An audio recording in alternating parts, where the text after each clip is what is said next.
I'm in awe with the collaboration and relationship these two souls have, Tee-ta and Tiffany.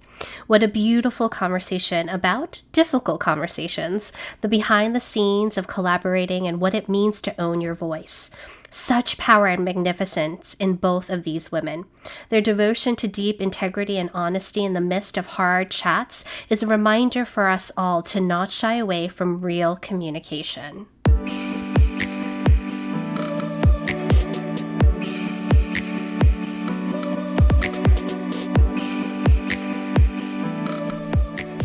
Welcome to the Devoted Way podcast, all about magic and miracles from me, Sora Schilling. It's time to hone in on your intuition, become masterful at energy work, and live life based on your design, your unique blueprint encoded with stardust from the ethereal realm and from those that have come before you. You know what to do and how to be, so trust in yourself. This podcast series is part of a 13-day challenge called Stellar Transformational Act of Reverence, otherwise known as STAR, hosted inside of our devoted Discord. In each episode, I will randomly announce a keyword that you can use to earn points and win amazing prizes during the challenge. Stay tuned until the end of the episode for more information.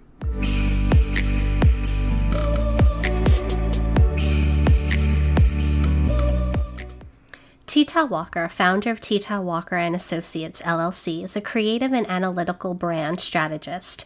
As her business, Tee-ta Walker and Associates is a brand strategy and development firm that helps businesses build a brand that connects, relates, and achieves marketplace influence.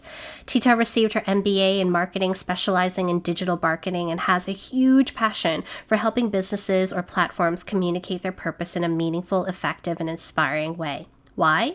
Because Tee-ta truly believes most people, things, and businesses exist for a purpose, and that purpose has greatness. Therefore, Tee-ta is all about creating greatness to increase people's value. Along with Tee-ta owning her own business, breaking through barriers, discrimination, and stereotypes is dear and near to Tee-ta's heart. With being Black in America, unfortunately, she has endured racism and discrimination. The best way for her to heal through this and bring awareness to this ugly disease is by having real, raw, and courageous conversations. To that end, she co-hosts a podcast videocast with Tiffany Scott, Conversations with Tee-ta and Tiffany, a Black girl and white girl talking about Black girl and white girl stuff. Besides Tee-ta owning her own business and breaking down barriers, she loves traveling, drinking coffee, being spiritual, living an authentic self-expressed life. Exploring and discovering the world around her is Tee-ta's jam. Tiffany Scott has always been driven to deliver more. More effervescence, more initiative, more success.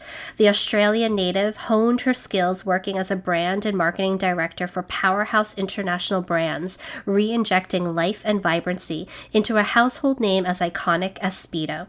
Her company, You, Me, She Collective, creates brand strategies and marketing messages that helps businesses that want to make a difference in people's lives get their message out clearly and with integrity. A community builder by nature, she's built and sold 2 women's communities using her skills in branding and marketing. Now, her focus is bridging the gap of racial divide. A passion sparked in 2018 when she met her co-host, Tee-ta Walker, of their show, A Black Girl, a White Girl, Conversations. All right, welcome, Tee-ta and Tiffany. It's so good to have you both. Thank you. We're excited. Well, I am. I can't speak for Tee-ta. I'm always excited to speak.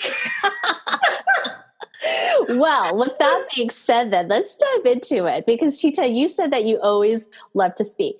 Can you tell me if someone was to describe who Tee-ta was when she was a young child, what would someone say?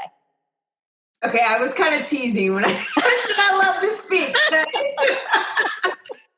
But what would someone say? They would say that I was, well, in a way, sensitive. I was very sensitive, but I was also very vibrant, right? And very open to whatever was offered. But they would say I was definitely sensitive. I really I didn't like when, I got sad or other people got sad or upset. I really took that on. I was very sensitive. Yeah, got it. Do you find that sensitivity is something that you see come into play now? Have you moved through it, or do you see it as more like a superpower? I see Tiffany smile. I think I moved through that. It's my superpower now. I think it's great because I do have empathy, right? So I can understand when I need to provide empathy. And however, I also think that, when sometimes, unfortunately, there's, people out there who might have their own challenges. So when they see something about someone, they'll take advantage of that. So I do think that my sensitivity at times was taken advantage of from cousins and different things like that as a child. Whereas now I don't allow to be walked on, but, and so I use that superpower to actually uplift others that I feel like are being walked on or crushed. So yes. Because you have compassion, you understand what that felt like and how to move through it. Amazing. Tiffany, what would you say about Tee-ta? How would you describe Tee-ta? And don't worry, we'll go the other way, but just for now. I would say she's still that little girl for sure. Like there's a sensitivity to her. There's an absolute vibrancy to her. There's deep compassion, but also of late, and I would think that you agree with this, Tee-ta, there's become this fierceness around her as well, which has been really beautiful to witness because we've known each other since 2018, right? Mm-hmm. And just even I would say even really in the last 6 months, she's become fierce, which has been really awesome to nice. Watch. Amazing. Yeah. Oh, I love this. All right, Tiffany, what would someone say about Tiffany when she was younger? How would they describe you? Shy. Really, really shy, really introverted. So shy. And what about now? What's the difference now? Because I wouldn't say you're shy now. No. You would be introverted, but you're not shy. Yeah, definitely still introverted. Not shy. I'm just wondering if I still have shy moments. I don't think so, actually. No, I don't. I have lots of quiet moments for sure. But I think now, I've never even thought about this before, but I think now the shyness came from a lot of fear. Yeah. Just the unknown that I lived in as a child around my parents, just made me go very inward. And I think even I didn't trust a lot of adults, right? So, yeah. I love that because, for me, that's what I equate shyness to because I found myself after trauma feeling really shy, but it was because I was innately, I had all this fear. And so I just would shut down and get really quiet. And people then would put this word to it saying, you're shy. I was like, oh, is that what this is? Right? Because I feel terror in my body, but I guess that would be shyness, but it didn't quite equate to me. But it's different than needing quiet time or alone time or some peace or being introverted and taking up that space for myself. So that is really interesting. And so what do you think created the shift for you? Ooh.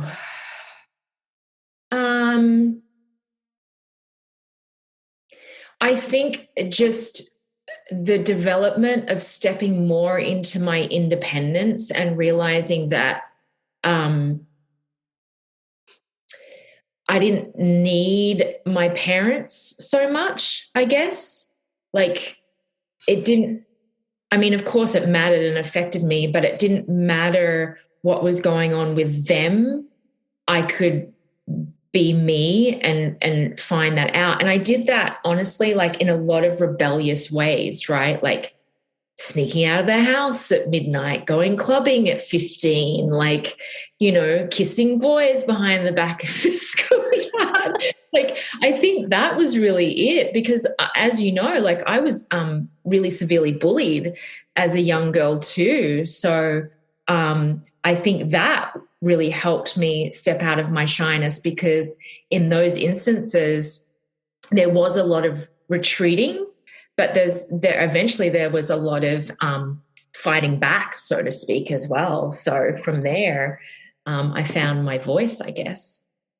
It's beautiful because no matter how old you are, you could have a choice, and you decided to take matters into your own hand. Whether or not others may see that as, quote, good choices or bad choices, you were able to make a choice. Tee-ta, well, how would you describe Tiff? Oh, yes. I would definitely describe Tiffany as an introvert. Definitely. And I would also say that she's very caring and methodical. She doesn't want to leave anyone out, per se. She really wants to be inclusive. And that's really who she is an introvert, methodical, inclusive, and really caring, like really caring. Beautiful. You know, I push her in her introvertness stuff. Oh, do God. You? There you go. Tiffany, right now, for those of you, because you cannot see her, she has her hands over her head and saying, oh my God. All right. Anyone who's listening right now can tell that you two have a pretty darn good relationship. So who wants to talk about how this relationship started and what project you have both been deeply committed to? Go ahead, Tiffany. Because this is like full circle for me, and it's going to make me emotional because, I don't know if you know this, Sora, but I was thinking about this when you asked us on. Like, you're the catalyst for our friendship, for mine and Tee-ta friendship. Yeah. And Tee-ta, I don't know if I actually ever, did I tell you? Okay. So the story goes is Tee-ta and I met at an event, a business event in Orlando in Florida, and we just, I just saw her big smiling, glowing face across the room and was drawn to her. And then we realized that we both worked in branding and had our own businesses. And I'd been stuck in the hotel for God knows how long. And my introversion was like freaking out. I needed to get out of the hotel. And she was like, let's go for dinner. And I was like, awesome. So we went for dinner, and then I don't know why or how, like divine intervention for sure, but I just felt safe enough to ask her the question. Like, when I think about it, it feels really random, but obviously it's not. Yeah. But so what had happened was, Sora, is I had deeply offended you by saying I don't see color. Right.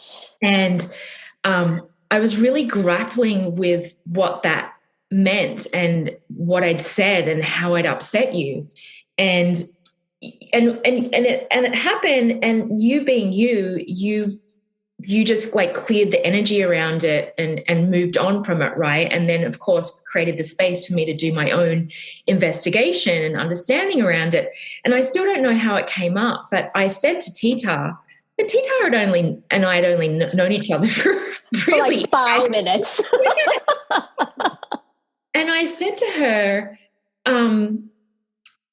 and again, not even putting, like, I think back now and I think, oh my God, so stupid and so like embarrassing. But I didn't even put 2 and 2 together that I'm bringing this to a Black woman. I've just offended another woman of color. And now my privilege feels like she has the right to ask another woman of color what the fuck sorry, I don't know if I can swear on here. Tee-ta hates it when I swear.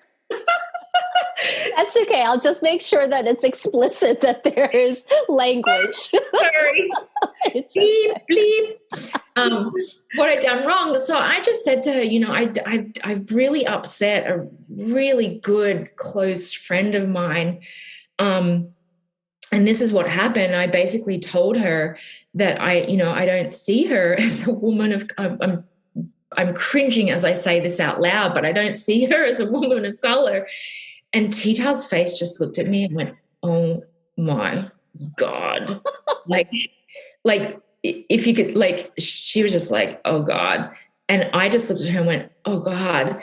And then it was like this moment where she took the time to explain to me what I'd said and how offensive that was and what I'd done. And I was like, it was like a bomb had dropped on me. Like, this is how silly I was. Like, just, no excuses, just like blatantly unaware, like ridiculously unaware. And, again, this is what I hear white people say all the time. Like, but I work with people of color and my friends I have good friends that are people of color. And I was like, it was just like, everything rained down on me and this awareness, acute awareness came across me. I was like, oh shit. And so I don't think I ever apologized to you for it because the damage was so far done, but you and your graciousness had cleared the energy around it and didn't feel like I needed to. But you were really the catalyst for it. And so in that conversation over dinner, the conversation continued and she just kept dropping these truths of awareness on me. And I was like, oh my God. It was like my world had just opened up. And I was like, people need to know about this. Like, people need to be able to have these conversations. Like, the graciousness that you've imparted on me, like, we need to get this out there. And so that night I was like, I'd never ever wanted to do a podcast ever before. And I was like, we need to do a podcast around this. And Tee-ta was like, yes. Okay. She just said, right. So Tiffany, stay right there for a moment because I do want to finish. But let's go now to Tee-ta's perspective because I would love to know during this time when she decides to sit down with you and say, I totally offended my very good friend and said I don't see color to a Black woman. What were you thinking internally before whatever you said externally? Well, this is the thing. Tiffany's fortunate that it was me. And again, that's why I think it was divine, right? Yes. And internally, I was just like, oh, Lord, here's another ignorant white woman. Yeah. That was internally my first. But the thing about it is I could tell that she was really ignorant with it. Whereas there's people, I can look at ignorance as ignoring or just really ignorant. And I knew hers was just really being ignorant, not necessarily just ignoring, right? And using ignorant as an excuse. So I was like, okay, over my chicken wings, but no watermelon, right? The stereotype. But with my chicken wings that I had ordered, I just literally had a conversation with her about it when she said, yeah, she explained the situation like she just did. And she's like, but I told her, I don't see color. I don't see her. I don't see your color. I don't see color. And I just remember going, oh yeah, I know exactly what you did wrong. And she was like, well, what? And then I was like, well, how can you not see color when she is, just if we want to just go to basics, right? Her skin tone does have color in it, right? So, and she is of Asian descent. And that is a different ethnicity, even though her nationality, because I didn't know if you're first generation American, whatever, right? Even though her nationality may be American, her ethnicity is Asian. And to not see that is just plays right into racism and plays right into white privilege and, on stereotypes and discrimination. So then of course, like she said, then this whole awareness. And then Tiffany just was like, well, what about this? And what about that? What about that? And then fortunately I had my chicken wings and some fries. So I was okay with her asking the questions. I didn't Oh my You were gosh. well hydrated. You made sure you had a beverage. You can sit there for a little while. Okay. Yes. Yes. All right. So then from that point, I know Tiffany regarding when she gets, firstly, she's like, I feel like you are such an open book and you get so curious, like from a very true, honest place, you're curious. And then you see someone's brilliance and magnitude and you just want to share them in the world. Keyword is sun salutation. Sun salutation. So naturally, I can see, based on even just a short period of time I've been hanging out with Tee-ta and her vibrancy, that you were well caught up in it. And now you want it to be like, oh my gosh, everyone needs to know about this. So you posed a podcast. Yes. So we said, okay, we're going to do this. We're going to create a podcast and went all in, right? And so Tee-ta flew out to Austin. We hadn't done any recordings. We'd been going back and forwards on Marco Polo, just discussing things like Black women's hair and like all the things. Like I was asking questions, getting curious, going deeper. She was so patient and just so open and so giving. And we had fun. Like we really, like the conversations back and forth, they were fun and they were funny. And, they were just like really honest and real. And a lot of the time she'd be like, oh girl. And for me, I was like, you know what, like this is kind of scary because I'm going to be the silly white girl, but I'm willing to do it because it gives permission to other I'm going to say white women, but white people to do the same, like to make the mistakes and to not get it right. And so I was like, I'm okay being that person for this. And so she flew out to Austin. We did a photo shoot. We started recording. This is when I realized you gotta have a photo shoot, right? I mean, geez, priority. Right. You got to do the brand. Well, we're branders, right? You got to do the branding. Very important. This is when I realized that she's highly extroverted. I'm highly introverted. So by the end of the weekend, I was like, girl, you got to go. You got to go. Okay, so let's talk about that, Tee-ta. So when you're doing something like collaboration sounds all good, and lots of people in the entrepreneur world are like, how can I collaborate? Let's collaborate. And it's all about it. Can you walk us through the reality of what it meant to be in deep collaboration and why this particular one is actually working, right? Because not all collaborations work. And let's be real about that. Yeah, no, I totally agree. And it's interesting that you brought that up because I was just sharing about collaboration with someone else, not with me, but just talking about their collaborating with a different individual. And so this is the thing that I think about collaboration. I think the reason why collaboration can be great is because I don't believe should be just about me, right? I believe that we're here for a greater purpose and it's greater than us. And so sometimes the greater than us does involve someone else. And that's why this podcast with Tiffany wouldn't work just me on my own, right? Whereas maybe there is another podcast where someone can just have their own conversations with the audience or just share insights and wisdom and it works fine. So I think it goes to what the purpose, to understand really what the purpose is and what the intention, right? And then who the audience is so that you know if this is a solo specific thing and or if this is a collaboration specific thing. But if it is a collaboration specific thing, you also need to know if whomever that you desire to collaborate with is the right person. Yes. To collaborate with. And I don't like to diminish a person, but it's almost looking at it from a business perspective though, if that's the right tool for your business so that you can appropriately and effectively be influential in the marketplace the way that you need to be. Right. So let's talk about that.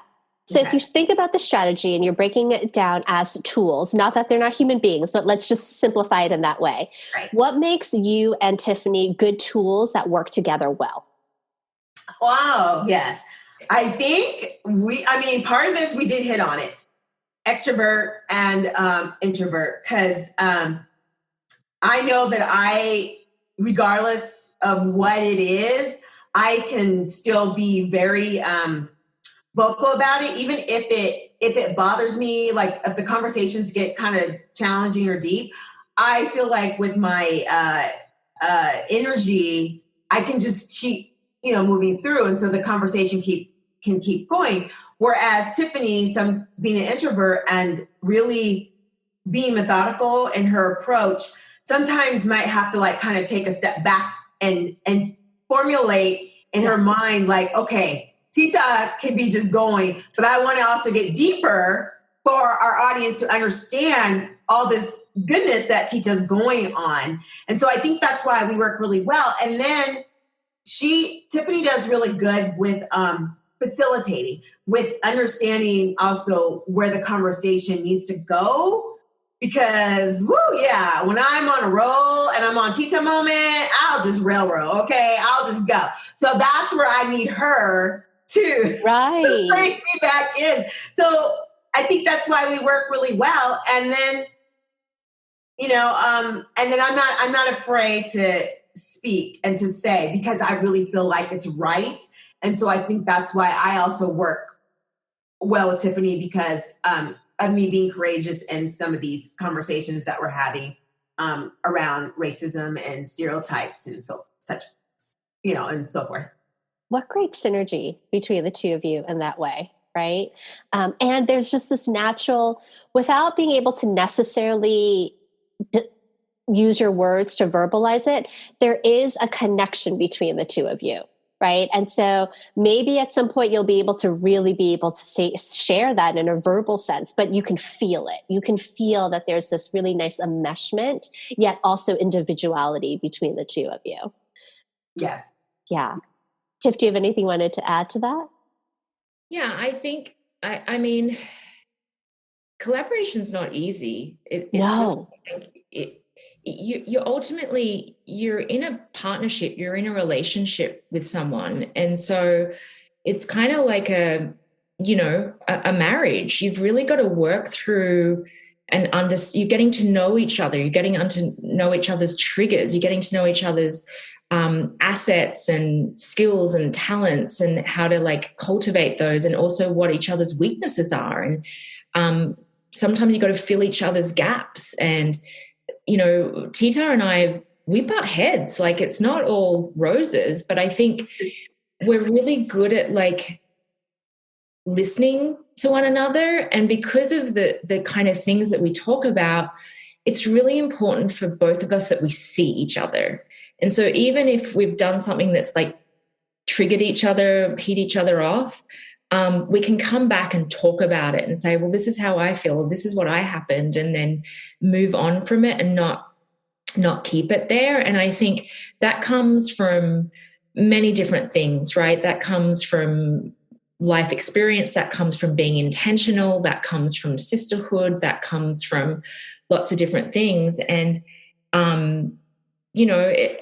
honestly, like the longer we go on and the deeper we go into this stuff, and the more we become more and more even strategic about it, I know that it's going to get harder. But to Tee-ta's point, because we have this really fierce common vision, we're willing to go there. Like, because this is bigger than us, it's more than just Tee-ta Walker and Tiffany Scott, because it's so much bigger than us, we're willing to like have the butting heads, or have the difficult conversations, or do that, because it's so much bigger than just the Tee-ta and Tiffany show. And so I think a lot of people, to your point, a lot of people go into collaboration thinking, oh, this is going to be great, and it's going to be so much easier because it's not just me anymore. And right.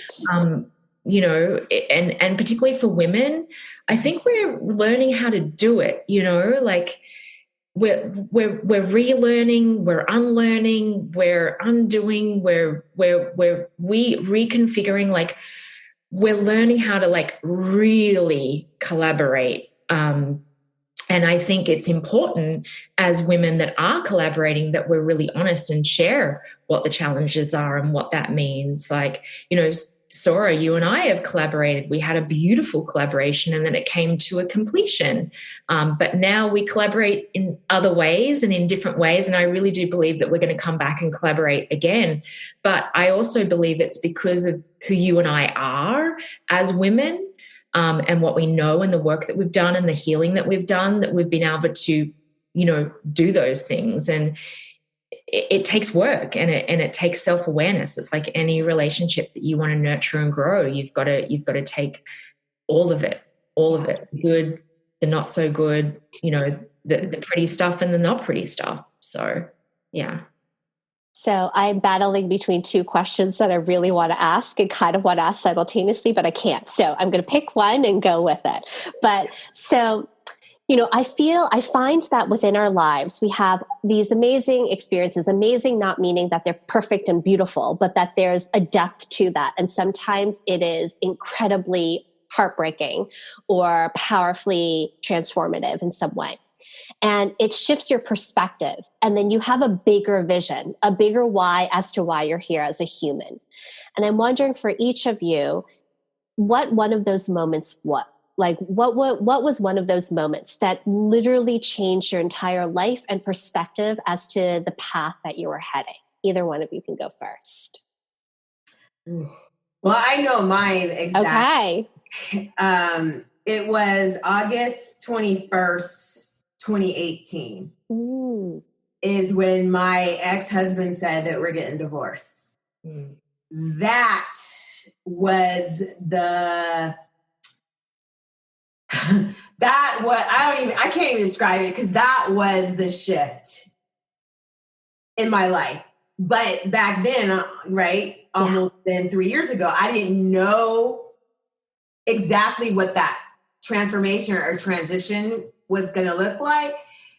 But I felt really heavy and knew that the next several years was not going to be easy, but it was going to be necessary. Yes. And I literally got that download, like, just trust, even those times when it was like, even the times when it was going to feel so like hard and like so over for me, to not give up that little bit of hope. So, and then I think it was a week after that, I forced myself to go to this event, and ladies were, hugging each other. And this lady hugged me. I had no idea who she was. Right. And she said, "Trust me, your pain's going to be used for a purpose." Mm. Never seen her. I'm getting goosebumps when I talk about it, because it's like, never seen her afterwards. Don't even know her name, to be honest with you. So that always kept replaying in my head when I just felt like I was just kept hitting, like a stump. And when I knew in my heart, like, there's more to this. There's more I'm supposed to be doing. Why am I feeling challenged, or why am I going through the struggle? But as I kept moving forward through 19 and even through 20, I now realize I am like so firm and clear in my purpose and my greatness and where I'm going. So August 21st, 2018 was the catalyst for me to immensely, really, I guess, you could say reinvent myself, but I don't even know if I was reinventing myself. It was actually becoming myself. Yes.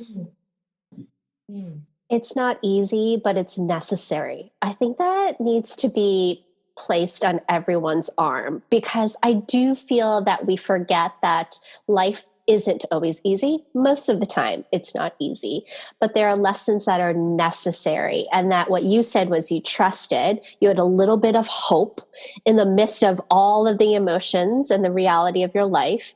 Yes. And then, the divine, goddess, God, whoever you want to call it, spirit, blesses you with synchronicity. I'm a big believer in synchronicity.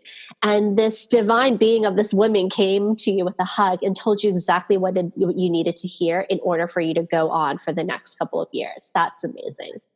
Yes, Yeah. absolutely. Yes. What about you, Tiff?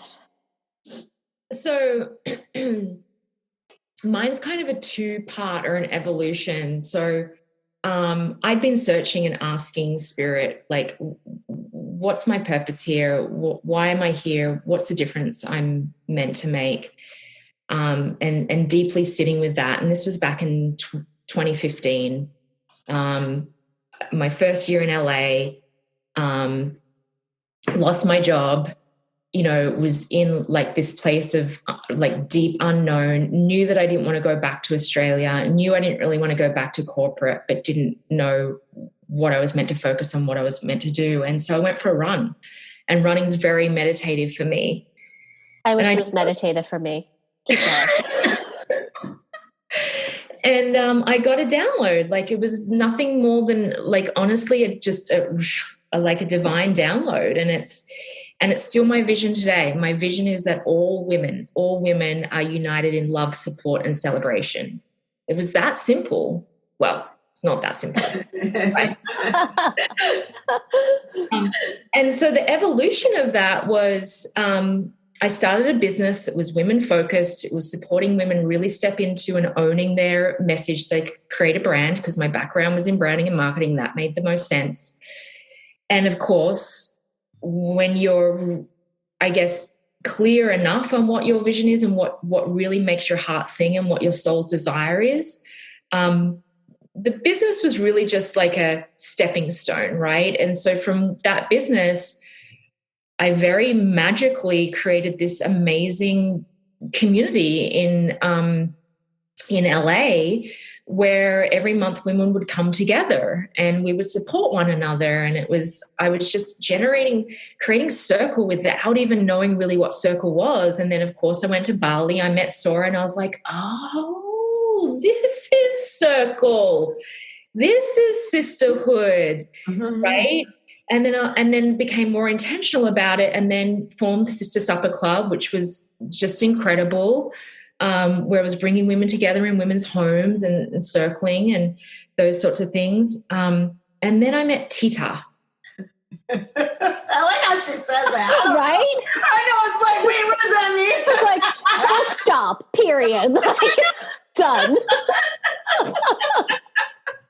Well, again, like, I love that we're having this conversation, because you're two women in my life that have been huge catalysts for I'm going to cry, for my vision, right? And so, the conversation wasn't even a conversation. The total F up I had with Sora led me to connect with Tee-ta and then form this podcast, which is so much more than a podcast. And I was like, oh, if all women, right? If all women are going to be united in love, support, and celebration, then we've got to really understand inequity and inclusion and deep-seated racism and unconscious bias, and that we're not all treated the same, and that we're not all the same, right? And I truly believe that when women can really come together, when we can collaborate, when we can co-create, when we release competition, when we can do all those things, we're going to change the world, and we're being called to do it, right? Like, there's so many women that are stepping up and doing this work, and you can't do that if you can't see the other woman's skin, if you can't see the other woman's culture, right? And so this past year, 2020 is when Tee-ta and I picked up the momentum again. I was like, oh, this is what I'm meant to do. Like, this is it. Like, because before, even when I was talking about sisterhood and connection and women rising, like, I was like, what's really my voice in this? Like, where's my voice in this? Like, I would share a little bit here and there, and I would share it in the safety of the communities that I'd created, or the safety in the communities that I was in. But I really wasn't like out there, right? And now my voice is like, I don't care if you want to hear it or not. You are going to hear about racism, and you're going to hear the ugly truth, and I'm going to pour this, stuff on you. And like, I went from 20,000 people on Sister Suppers to now 18. I don't care. Like, it just shows, like, I'd also in those moments be like, where's my voice? What is my voice? Like, what is actually my voice? And then all of a sudden it was like, oh, there she is. That's it. And so for me, it was like this trajectory of like asking the divine, what's my purpose? And then the divine gradually stepping me into it until I was really ready to go for it. Yes. And you are going for it. You are going for it. I can't not. And I think that's the important thing for others to hear, right? So there are community members who are listening who are probably in that boat of questioning, what is my voice? Or how do I have the hard conversation? Or I'm going to mess up, so I'm scared. I don't want to offend. Like, what if, just like the way Sora and Tiffany had their experience, what if Sora isn't as gracious, or another person isn't as gracious? And then there's the other conversation around, conversations are hard and you got to have the conversations. And so people will make excuses, either say, got to have the hard conversations in order to then like understand so that I have a voice. And then others will say, I need to figure out my voice in order to have the hard conversation. Right. And so, Tee-ta, what have you noticed based on your work, based on being a branding expert, but also having hard conversations online, right, in this podcast? Like, what are you noticing about finding your voice and having hard conversations? Yeah, wow. Well, I think honestly, it is really simple, but it is hard. And it's just being authentically you. And I know that's a loaded answer, but when I say that, it's just being firm in who I am and in perfect ways, and knowing that anytime that I mess up I'm not doomed, or if I make a mistake, I'm not doomed, especially if I become aware of it and figure out, okay, what can I take from that to turn it into good? And I also believe that when we fail in things, it actually leads to us being successful, because it allows us to understand, well, why didn't that work? And then when we ask that out, then we're able to more than not receive the answers, correct? So I think anything that could be hard, or if I need to provide my voice, I just remember who I am and why I'm here, and knowing that I'm imperfect, that it's going to work out one way or the other, and just trusting that. And so that's a really good question, because that's just kind of how I move forward. And I'm courageous in a way where I think what helps is I don't follow the crowd. And I think it's being courageous not to follow the crowd. And I get it. We can get caught up in all the external things that we see on social media, or, these people who are extremely successful, and, the comparison and thing can happen even though we don't know what's behind the doors or how many years it took them to get what we see.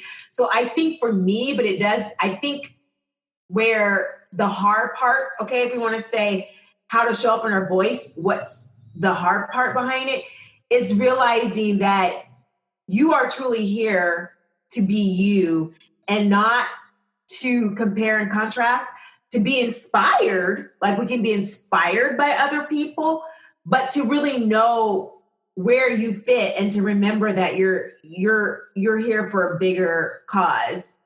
So I don't know if I'm answering your question. You are.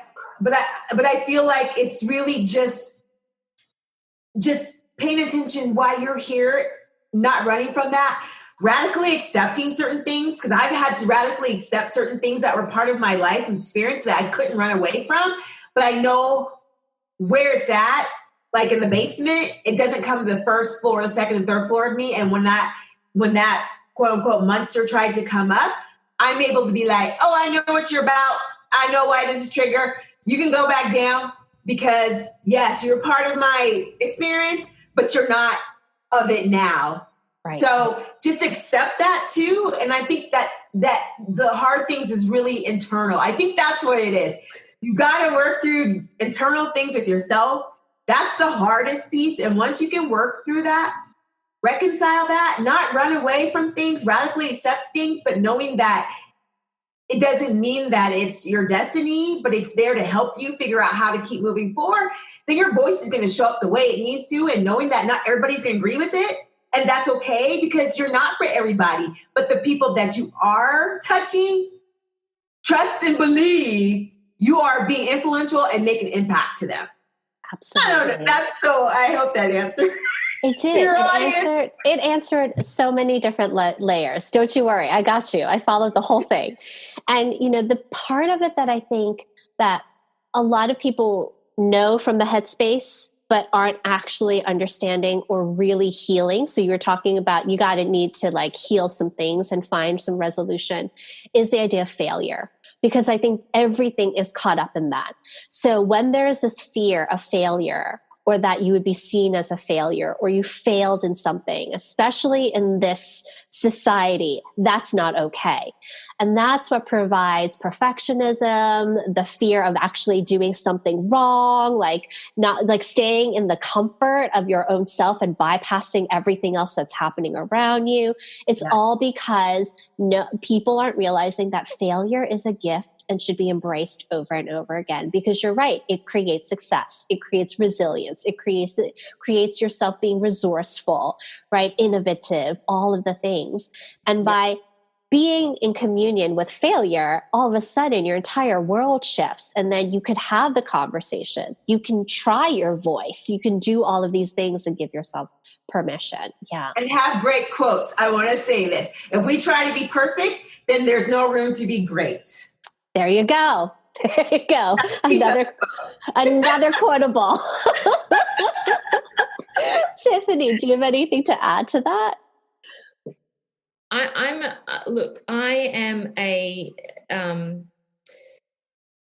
learn by doing. So I know for me personally, because I'm not, and Tee-ta will attest to this, I'm not a researcher, I'm not an academic, I'm not a studier. I'm about what's the quickest way I can get there. I'm like Tiffany. Yeah, Sarah and I are the same. So, Tee-ta no judgment. I'm just like, Tee-ta is the one that has the attention to. This is why we also work well too, like because she says I'm methodical, but she is in her own way as well. So for me, I'm like, if I'm going to learn, I'm going to dive straight in. I'm going to leap, and then the net will appear. And so I'm a huge advocate for failure. It's not to say that I'm not scared of it. I think I'm less scared of it than a lot of people, because it's the way that I learn. It's the only way you can learn, is to get it. You get it wrong to get it right. You get it wrong again to get it right. You get it wrong to get it, like, that's the way that you learn. And so I think we do have a culture where, especially with women, there's the perfection. We're supposed to look a certain way. We're supposed to act a certain way. We're supposed to, keep quiet a certain way. We're supposed to be loud in a certain way. And then you've got the cultural diversity. I mean, we can even go there as well. But so I think, this is our opportunity to break out. Oh, that's the cat. Sorry, she scared me. That's the opportunity to, like, scared the heck out of me. Tiffany didn't curse this time. I didn't. I was very good. That's the opportunity. That's the mold that we're being called to break away from. And as Tee-ta was speaking, I wanted to share that, I've watched her blossom. I've watched her come into her own over the last few months, because the more that she speaks, the more that she has the conversations, right? The more that and I love this, the more she's ready to go for the jugular. Yes. And I sit there and go, yes, girl, do it. So anything that we've learned in today's conversation, go for the jugular. Yes. Well, because we're seeing the rewards, and not for us, but for our audience and people. Because now I'm being asked by districts to have conversations at their, Students of Color conference and want to pay me for coming on and, different, and we're getting these DMs. And so we are being very influential and impactful. And that's really what it's about, right? Yeah. I'm a big believer in going for the jugular. I do. Yes, you are. Yes, you are. All right, we can keep going, but I'm mindful of time, and I have a couple questions that we'll do as like quick questions, okay, for both of you. Who wants to go first? But we'll go back and forth between each question. You go, Tee-ta. Okay. All right. First, Tee-ta, what does devotion mean to you? Ooh, devotion means to me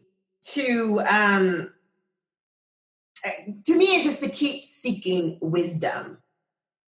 Beautiful. Keep seeking wisdom. Tiffany, devotion or devoted? What does it mean to you?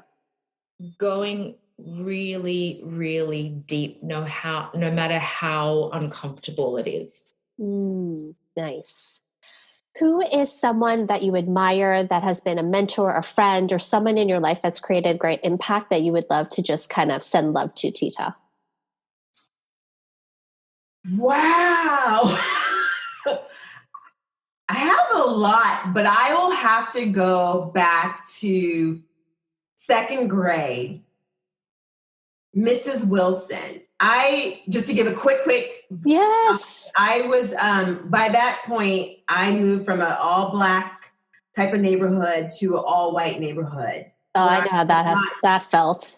It's not fun. Yes. And I wasn't seeing at all from anyone. It didn't matter, teacher, students. And Mrs. Wilson, I remember one time I was just struggling, right? I was just struggling, like my existence, and like didn't feel good. And she felt it. She understood. And I remember her giving me a hug and her saying, "You must know that you are great. You must know that you are," and she was like saying, "You are vibrant, you are smart, and you're intelligent." I will never forget Mrs. Wilson, ever. Mrs. Wilson. So I know when we talk about people being mentored, a lot of times, they're working with you or whatever, but that's like an all-time amazing person to give a shout out to. Yes. And I know she's not here any longer because she was, if she is, because she was already older when I was in second grade. Or she is, but not necessarily in physical form. Yes. But she's in my life to this day because I use her, and now people don't be trying to get into my stuff, but I use her for password things. All right, now change it. But with different, layers and stuff. But so obviously she's made, I'm in my late 40s. And so obviously she's made an impact, right? Yes. On me. And as a white woman, when I was struggling with living in the white world. So yes, that is the type of legacy I want to leave behind. For someone to be like, I remember Sora for X, Y, and Z, and I will never know in physical form that's happened, right? Like, that's amazing. Yes to Miss Wilson. Tiffany, what about you? I'm going to say, Sora, you're already doing that. Oh, thank you. Yeah. Thank you. Mrs. Wilson. I'm going to say the sisterhood in my life. Oh my God. Like the sisterhood I have. It's just the collective, the way that my inner circle, so you, Sora, Erin Birch, Kathy Neeson, you, Tee-ta, and I know I'm forgetting some sisters, you know who you are, Sheila V. It's like she's doing an award ceremony. She's got the red on, so honestly, like these women in their own unique way have held me so accountable to the woman that I am, to the woman that I want to be, to the woman that I aspire to be. Like they deep, it's the devotion, right? Like the deep devotion of like, I'm going to hold you at your highest good and remind you of that even in your darkest hours, so you can truly step into the woman that you want to be, that you know that you are, that has that capacity inside of you. It's those women that are my light, my mentor, my everything. Beautiful. All right, 2 last questions. Number 1, what's the last thing you binge watched, Tee-ta? Or you don't binge watch on TV? No. I do so much that okay. I binge watch on. I mean, when you said no, I was like, oh, you're one of those amazing people? I'm like, first of all, can I even say? What am I got nervous here because I'm like, wait, what was the last thing I binge watched on? But come on, man, it's been 2020 and pandemic, and I went through some medical stuff, so that's all I could do besides. I love binge watching. No judgment whatsoever. It's why. So what is the last thing that I binge watched on? I don't even remember. Wait, go to Tiffany and me. Okay, all right, I'll go to Tiffany first. So much. No problem. Tiffany, last thing you binge watched? A lot. Or what are you binge watching right now? Either one. Well, Tee-ta will know this one, Blackish. Uh-huh. Blackish. The other one that I've just started binge watching is on Apple TV, The Morning Show. Oh, that's The good. Morning Show. It's good. It's good. Okay. It confronts, like, you know, the world that we're living in right now, the Me Too movement, women in power, and the challenges they face there, women of color and the challenges that they face. There's another one that I can't think of right now, but yeah. Tee-ta, did you think of what you've been? Oh my gosh. I'm binge watching so much. I don't remember. I'm trying to think. That's okay. Don't even worry then. Something over the weekend, but I'm like, what is it? Right now I'm binge watching on Albert Einstein.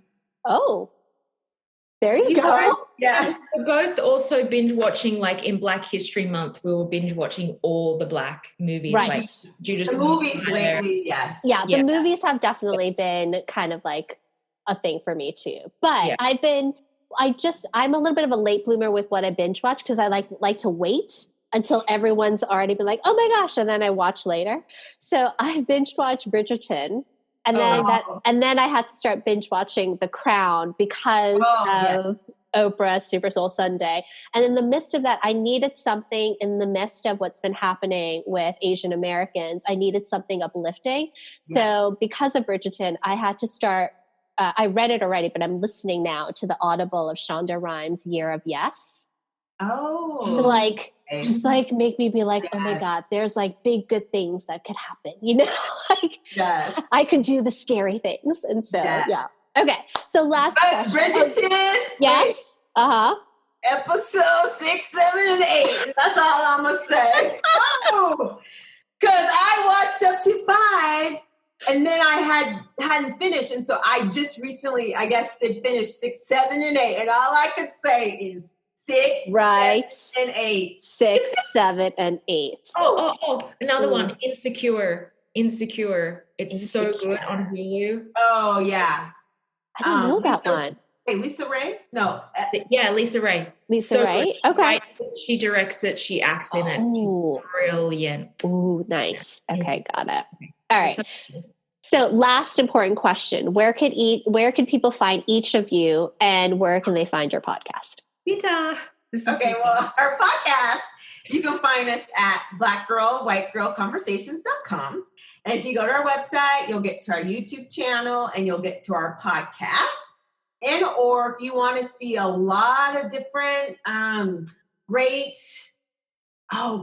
energy with great content, you can go to our Instagram at A Black Girl, A White Girl. And then we also have a Facebook page on Facebook called Conversations with Tee-ta and Tiffany. And that is where we broadcast our live. Oh, you do live? Yes, prior to posting it into YouTube and our podcast.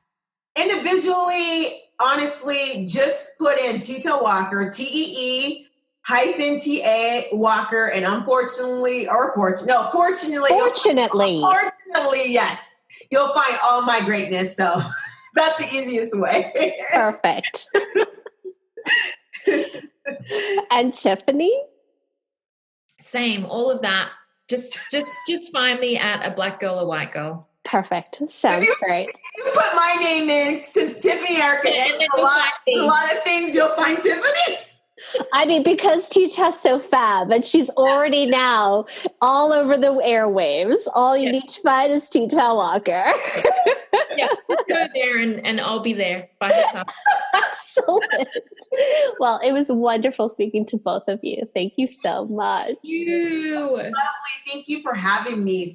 I so appreciate it, and I love what you're doing. Thank you. It is a blessing to serve you. My deepest desire is to bring nourishment to your soul, activate and enliven your inner landscape, and find inspiration through the sacred stories of others so we remember we are collectively woven.